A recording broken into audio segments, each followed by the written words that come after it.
Esta segunda clase tiene muchos temas.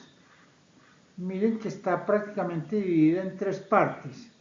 En la primera parte, la parte 3, vamos a ver el problema de asignación de recursos, la definición y la recolección de información.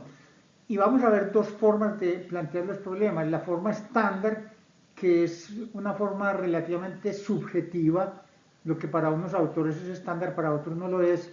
Y después vamos a ver la forma matricial. En la segunda parte, que aquí está como la 4, vamos a ver las variaciones, cómo se manejan los problemas cuando uno se sale de la forma estándar. Y en la tercera parte, que aquí está como numeral número 5, vamos a ver ejemplos de problemas de programación lineal.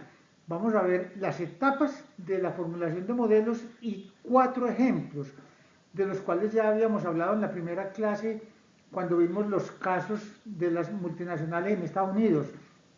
El problema de asignación de recursos, el problema de la dieta, el problema de programación de personal y un problema de análisis de inversiones.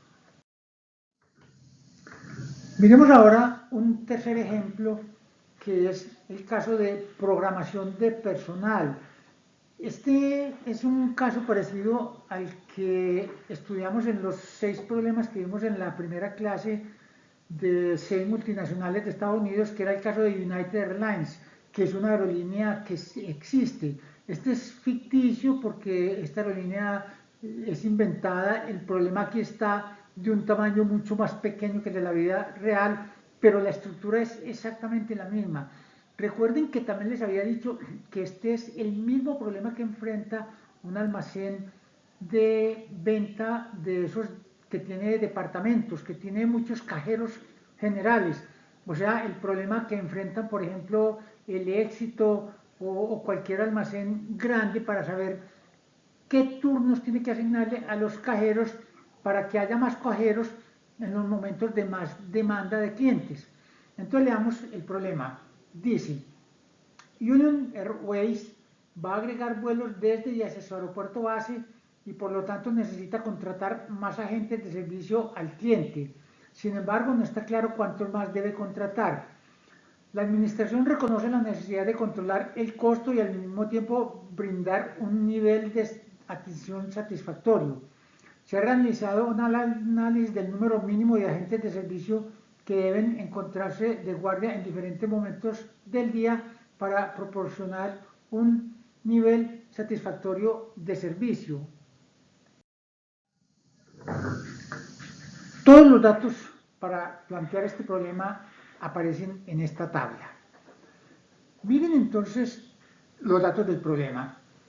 Miren que hay 5 tipos de turnos.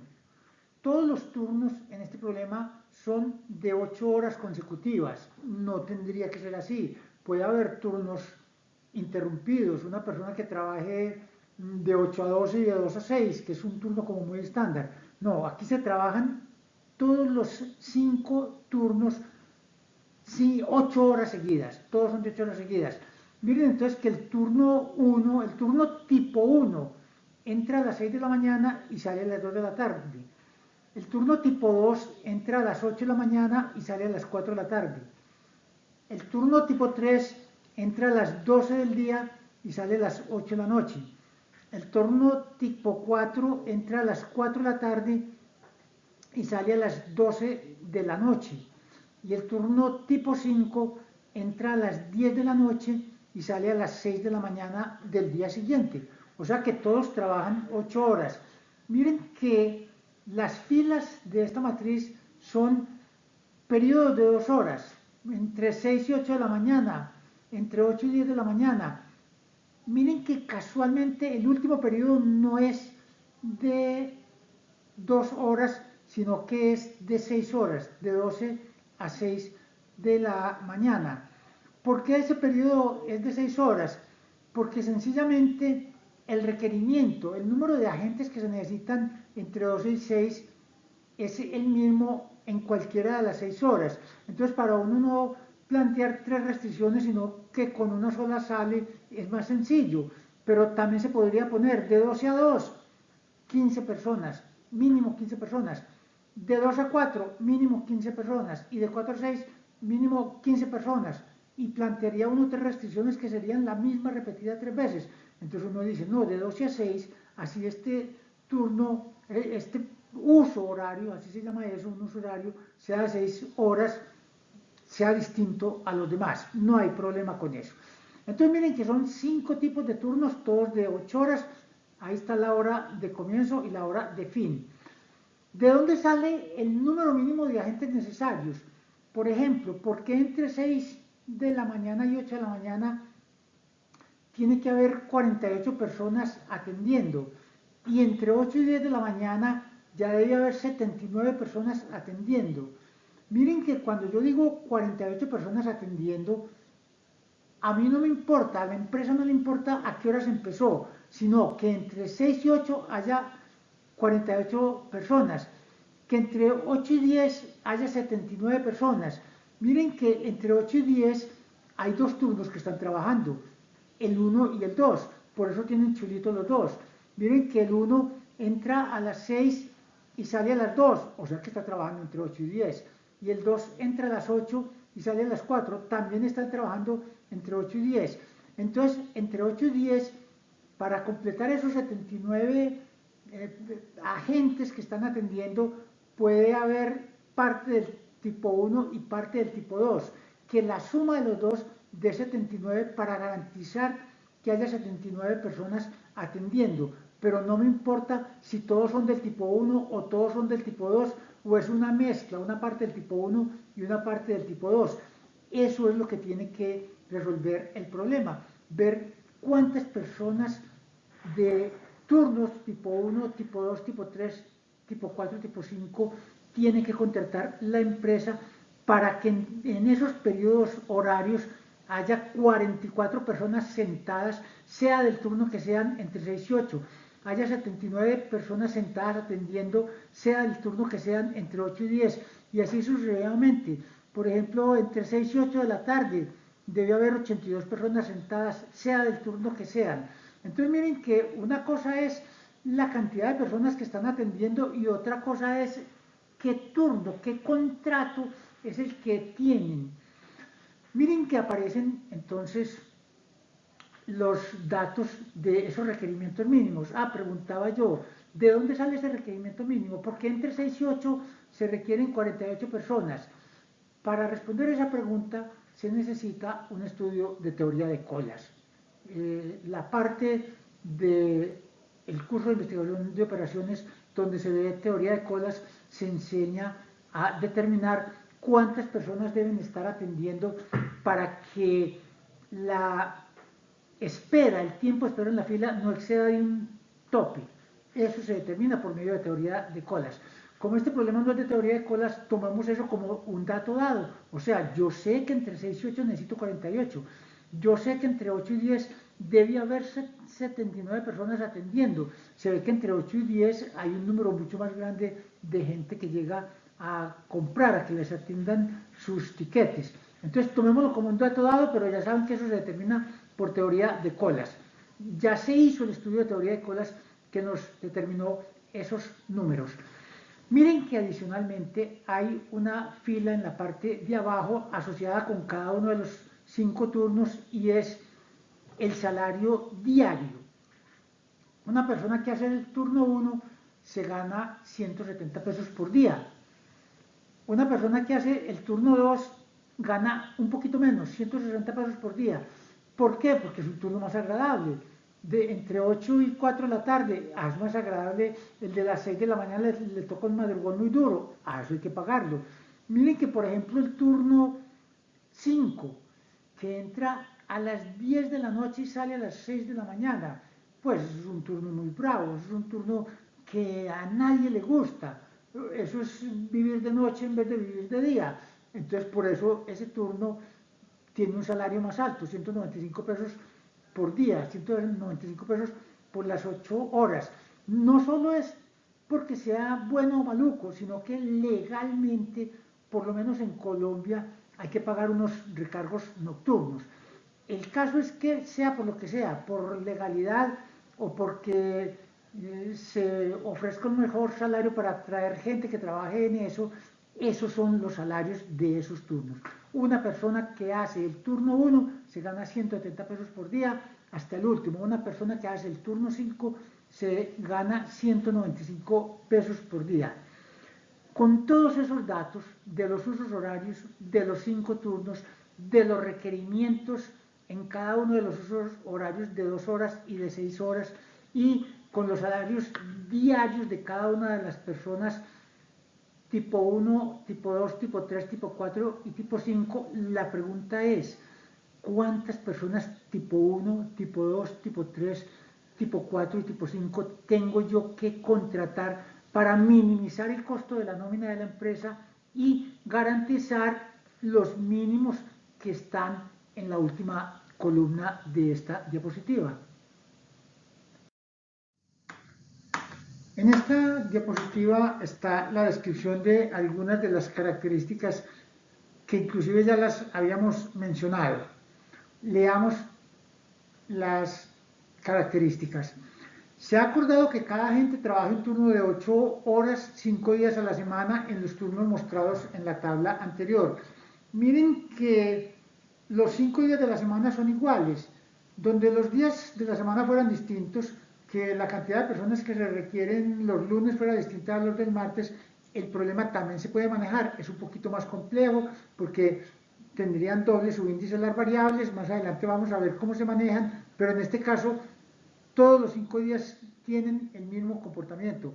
O sea que la cantidad de personas que se requieren entre 8 y 10, lunes, martes, miércoles, jueves y viernes, es exactamente la misma cantidad. En cada uso horario es distinto, pero en los 5 días es la misma cantidad de personas. Los salarios de cada turno son diferentes debido a que unos son más deseables que otros. Ya dijimos que es porque son más deseables o porque la legislación, que en Colombia lo hace, fuerza a las empresas a pagar recargos nocturnos. La compañía debe determinar cuántos agentes deben asignarse a los turnos respectivos para minimizar el costo total de personal. Recuerden que habíamos dicho, lo que se necesita es ver cuántas personas tengo yo que contratar de tipo 1, tipo 2, tipo 3, tipo 4 y tipo 5 para que el costo sea mínimo, el costo de la nómina que se le paga a todos esos agentes, sea el turno que sean, sea mínimo, pero respetando los mínimos que deben estar atendiendo en cada uno de los periodos horarios de los que ya hablamos. En esta diapositiva aparecen los 3 primeros pasos del planteamiento de un problema, que son la definición de variables.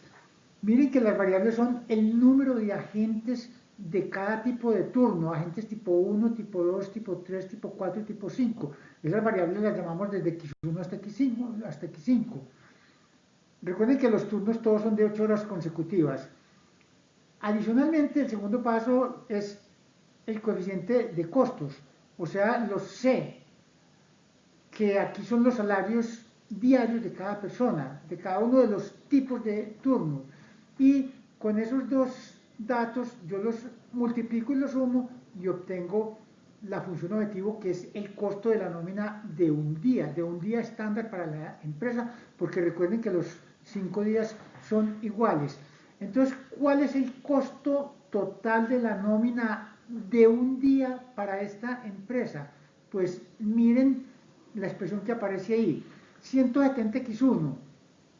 ¿Qué es 170x1? Miren que los X están en agentes. O sea, si fuera un almacén de departamentos serían cajeros, pero como aquí son los que atienden en vendiendo tiquetes y atendiendo a los pasajeros, los estamos llamando agentes. Entonces es número de agentes. ¿Cuántos agentes? ¿Cuántas personas tipo 1, tipo 2, tipo 3, tipo 4, tipo 5 voy a contratar yo para minimizar el costo de mi nómina? Los coeficientes de costo son los salarios diarios. Entonces, ¿qué es 170x1? Es el salario que ganan todas las personas tipo 1, porque hay X1 personas tipo 1 y cada una se gana 170 pesos. Pues el conjunto de las X1 personas se ganan 170 pesos por agente, por X1 agentes, miren que eso me da en pesos. Lo mismo da con los otros términos. Por ejemplo, el del X3. Cada agente tipo 3 se gana 175 pesos por las 8 horas y hay X3 agentes de ese tipo. Entonces 175 X3 es lo que ganan todos los agentes tipo 3, cada uno ganando 175 y hay X3. Miren entonces que todos los 5 términos están en pesos por agente multiplicados por agente, o sea, están en pesos. Yo estoy sumando pesos con pesos con pesos, todo está en pesos. La función objetivo está en pesos. Es el costo en pesos de la nómina de un día para esta empresa que atiende pasajeros. Miremos ahora las restricciones de este problema. Recuerden que yo lo que necesito garantizar es que en cualquiera de los periodos horarios haya sentados un número de personas atendiendo, que los estamos llamando agentes, las personas que están atendiendo. Entonces yo necesito una restricción para garantizar ese mínimo. Recuerden que es un mínimo, entonces son restricciones de tipo mayor o igual. Entre 6 y 8 de la mañana me están diciendo a mí, porque así lo determina la teoría de colas, que debe haber 48 agentes. El único turno que trabaja entre 6 y 8 de la mañana es el turno 1, por eso X1 es mayor o igual que 48.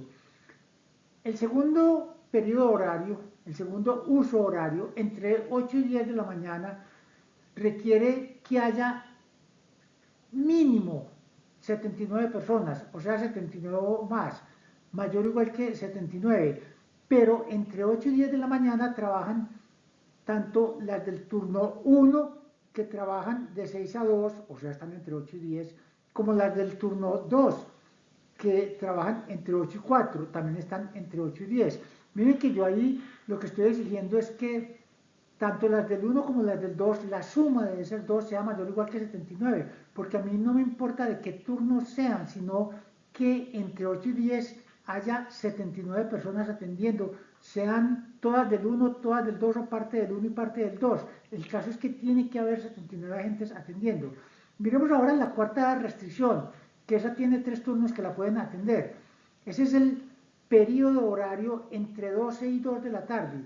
Entre 12 y 2 de la tarde, la teoría de colas dice, debe haber 87 agentes atendiendo, sea del turno que sean, y entre 12 y 2 de la tarde hay 3 de los 5 turnos que están trabajando. El turno 1 trabaja de 6 de la mañana a 2 de la tarde, está entre 2 y 2. El turno 2 trabaja de 8 de la mañana a 4 de la tarde, está sentado entre 2 y 2. Y el turno 3 trabaja de 12 del mediodía a 6 de la tarde, también está sentado entre 12 y 2. Entonces a mí lo que me interesa es que entre 2 y 2 haya 87 personas atendiendo, sea del turno que sean. Por eso la suma de los 3 tiene que ser mayor o igual que 87. Así como se planteó ese conjunto de restricciones para esos 3 turnos horarios, se plantean las otras para los otros periodos, los otros usos horarios. Miren que el último periodo horario, el que va de 12 a 6, abarca 6 horas, pero ya lo dijimos, es porque en cualquiera de las 6 horas el requisito es de 15. Entonces, para no plantear que de 12 a 2 haya 15 personas, que de 2 a 4 haya 15 y que de 4 a 6 haya 15, yo simplemente pongo entre 12 y 6 debe haber mínimo 15 personas y con una sola restricción soy capaz de garantizar ese uso horario de 6 personas. Miren que adicionalmente hay que agregar la condición de no negatividad, porque no tiene sentido hablar de personas negativas. Esas son entonces las restricciones del problema.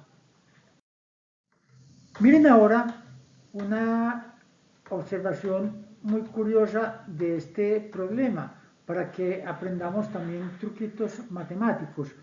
Miren que la restricción del periodo horario entre 8 y 10 dice que x1 más x2 es mayor o igual que 79. Y la del periodo entre 10 y 12 dice que x1 más x2 es mayor o igual que 65. La restricción x1 más x2 mayor o igual que 65 se puede votar, es redundante, porque si un número, la suma de x1 y x2, eso es un número, la suma de x1 y x2, es mayor o igual que 79, pues es mayor o igual que 65. Entonces no tiene sentido poner esa restricción. Esa restricción se puede derivar del hecho de que es mayor o igual que 79. Lo mismo pasa con la restricción x3 más x4 mayor o igual que 73, que es la restricción del periodo horario entre 4 y 6 de la tarde, y x3 más x4 mayor o igual que 82, que es la restricción entre 6 y 8 de la noche. Miren que la restricción x3 más x4 mayor o igual que 73 sobra, es redundante, porque si un número, x3 más x4, es mayor o igual que 82, pues ya con sobrada razón es mayor o igual que 73. Entonces, esas dos restricciones se pueden votar. Hay formas de determinar cuándo hay restricciones redundantes para votarlas. Ahora, ¿qué sentido tiene votar restricciones? Si ustedes las dejan, no pasa nada. El problema se resuelve igual y da la misma solución. La diferencia es que como la matriz se vuelve más pequeña, el algoritmo anda más rápido. Entonces las restricciones se voten para que ande más rápido el algoritmo, para que se demore menos la solución, pero la solución da exactamente la misma, porque es que una cosa que se sigue matemáticamente no influye en la determinación de la solución. Miren que en este caso, curiosamente, las variables x1, x4 y x5 también son redundantes, porque hay una restricción que dice x1 mayor o igual que 48. Ahí si es mayor o igual que 48, mayor o igual que 0. X4 mayor o igual que 43, es otra de las restricciones. Y eso, si es mayor o igual que 43, mayor o igual que 0. Y hay otra restricción que dice x5 mayor o igual que 15. Y si es mayor o igual que 15, es mayor o igual que 0. En ese caso se podría votar también la restricción de no negatividad. Lo que pasa es que la restricción de no negatividad, votarla antes complica más el problema, porque cuando uno quiere deshacerse de esas restricciones hay que manejar una situación que la vamos a aprender más adelante y que es más complicada.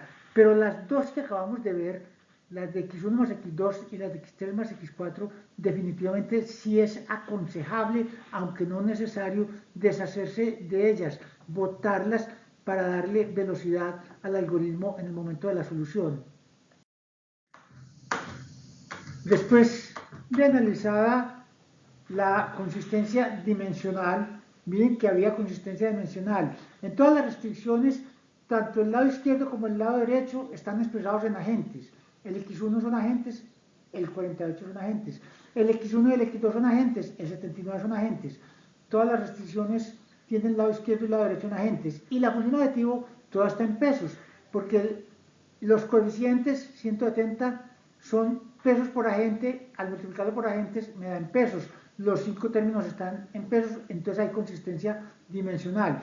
Entonces, ya entendida la consistencia dimensional, uno lo que le pide al modelo matemático es: encuentre un x1, un x2, un x3, un x4 y un x5 que minimizan la expresión 170x1 más 160x2 más 175x3 más 180x4 más 195x5 sujeto a, o sea, respetando las restricciones que aparecen en la parte a continuación.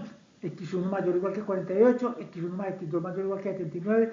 Miren que las redundantes están tachadas, es recomendable votarlas, pero no estrictamente necesario. Y por último, las condiciones de no negatividad. Así es como se plantea este modelo. Recuerden que por ahora los estamos solo planteando, no estamos viendo cómo se resuelven, que eso lo vamos a ver más adelante. Por ahora estamos con el problema de la formulación o el planteamiento del problema.